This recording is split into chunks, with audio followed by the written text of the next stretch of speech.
So, the last time I've done something like this, I successfully predicted King K. Rool for Smash. So let's see if I can keep this up and build up a streak. Because Nintendo announced a new direct news presentation for tomorrow, which is September 6th, and it'll be at 11 p.m. UK time, which I believe that is around the afternoon or early evening in the US. And as you will see on screen, that presentation will last for around 35 minutes, and it'll be for upcoming Switch and 3DS games. And I would just like to discuss and share my opinion on what I believe will happen. So, at the beginning, I think they'll do a cold opening and start off the presentation with a less than important Smash character reveal. I'm thinking some Echo Fighters, possibly Shadow the Hedgehog, Isabelle, like stuff like that. I don't think they're going to show off a completely new character at the beginning, because the presentation is not mainly about Smash. So, yeah, I don't think they'll go all in right at the start. They'll save that for later. So, after that trailer is over, they'll move on to the Switch games that are gonna be released eventually soon. Starting with, like, not necessarily starting the presentation with, but a game that I think will happen is Demon X Machina, because so far they've only shown a cinematic cutscene at the E3 Direct. Like, they weren't explaining anything about the game, it was just like, here's a big robot, here's another big robot, here's an explosion, watch them fight, 2019, gone. Yeah, so far the only thing we really know is that the game will be out in 2019. So I have a feeling they're gonna be showing some gameplay footage, and possibly even narrow down the release date a bit further. Next, I believe they will hype up the upcoming Xenoblade DLC, the Golden Country, I think it's called, because this is coming out in just about a week. And I think, yeah, as I said, they're gonna hype it up a bit, possibly with a new story and or gameplay trailer. And on that note, I cannot wait for this DLC to come out. I'm so excited for it, because I really enjoyed Xenoblade 2, the main game, and I even have some nice memories connected to the game. But more on that at a later point, possibly, probably, maybe. Find out later. I also have a feeling we'll finally get some more news on Yoshi Switch, a game that was completely absent from the E3 presentation. Now, they didn't show anything at E3 because, as Bill Trinan said in an interview, the game simply wasn't ready to be presented at the E3.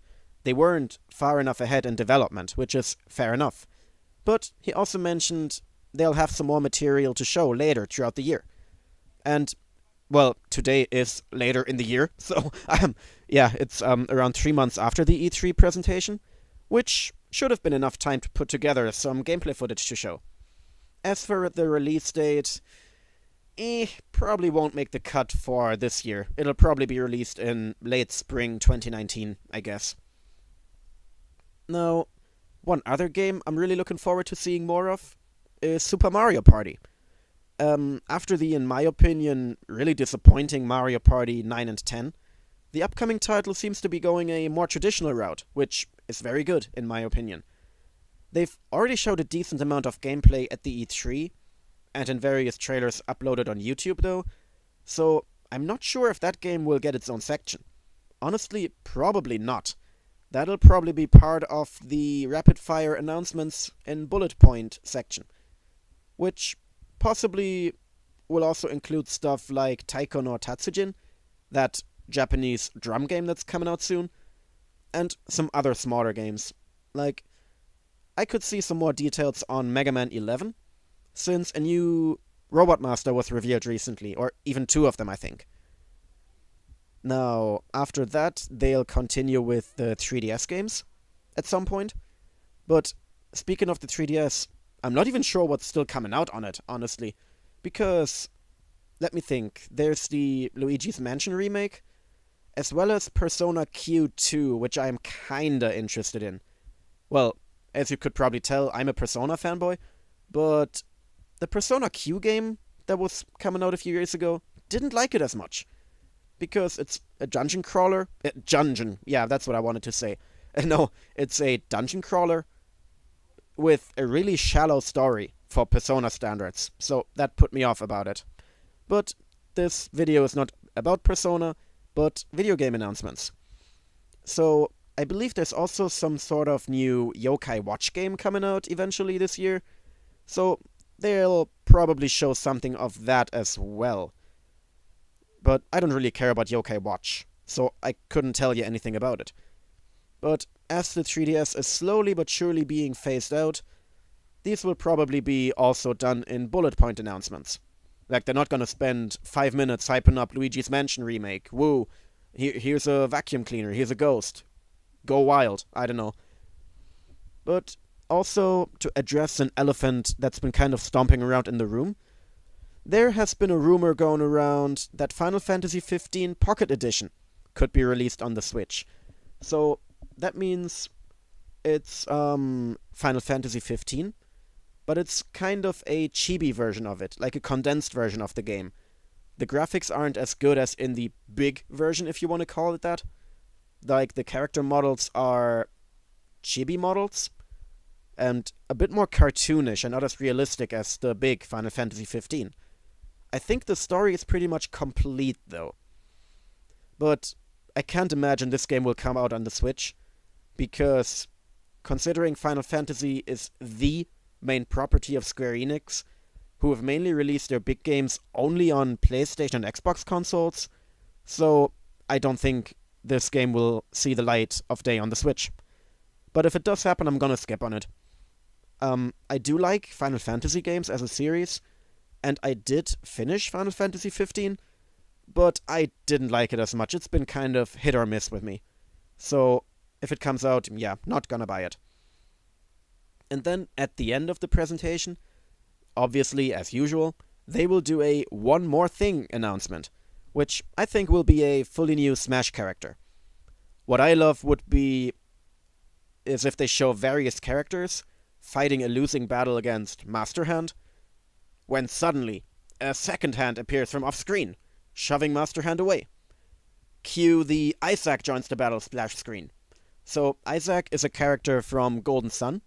It's like a Game Boy Advance and DS RPG series. And Isaac has been an assist trophy in Smash Brawl for the Wii, but was removed completely from Smash 4. Which was really weird. Like, why would they cut an assist trophy, which takes no effort to port over? Oh well.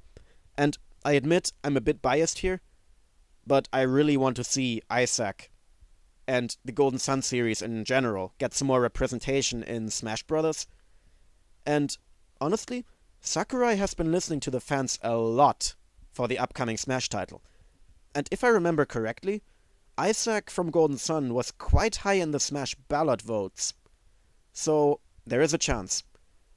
And, again, going back to the Final Fantasy XV rumor, if this rumor of Final Fantasy XV Pocket Edition does turn out to be true, and it does end up on the Switch, then I could totally see Noctis, the main character of that game, be introduced to Smash. And there even has been a precedent with Cloud, so it's not completely unlikely to see a second Final Fantasy character in the game. So, that would be completely out of left field, but in this Smash Ultimate, anything goes. So, let's see what happens. And one more thing about Smash. What's missing so far is the obscure Nintendo retro character. Like in Smash 64 you had Ness, which you might argue is not that obscure, but Earthbound was fairly obscure in the West at the time, because it wasn't even released in Europe. So, like me as a European, when I played the original Smash, I was like, well, who in the world is Ness? I have no idea who that is. So, yeah, I would count him as obscure at that point. Then Smash Melee obviously had Mr. Game & Watch, Brawl had Rob, and Smash 4 had the Duck Hunt duo. Now, there aren't many obscure first-party retro characters left to pick from, so I'm not sure what or who they could go for. What I would find completely funny is a Joy-Con man. Like, it's just a stick figure with detachable Joy-Cons as arms. But yeah, somehow I don't think that this is gonna happen. But yeah, that's enough about Smash and the Direct games in general. but I think they're gonna have a small section about the online service. So, the Nintendo Switch online service is supposed to be start taking place in September, but, well, it's September now, and we still know jack about it. Well, we do know that you can play the arcade Mario Brothers in co-op mode, which is quite possibly the biggest letdown of the year. Like, this game has been re-released and re-released tons of times, bundled with various Mario GBA games. Like the whole Super Mario Advance series had Mario Brothers on the cartridge. And not to mention that the arcade game already exists as a standalone game on the Switch. Like, as you can tell, I'm not the biggest fan of what was announced for the online service so far, but I don't want to rant about that right now. Like, if I do end up ranting about it, it'll be in a separate video. But to conclude, as usual with the Nintendo Directs, a lot of really cool stuff could happen, as I just went through. But if you get up your hopes up too much, you'll just end up being disappointed. So, expect nothing. Don't expect news of Metroid Prime 4. Don't expect news of Animal Crossing. Don't expect a completely brilliant, new, awesome Smash character. Just let the Direct happen, watch it, and let Reggie surprise you. Thank you for listening to my thoughts, and feel free to check out my Let's Plays in the top right and top left corner of the video. But until then, I will see you next time. Goodbye.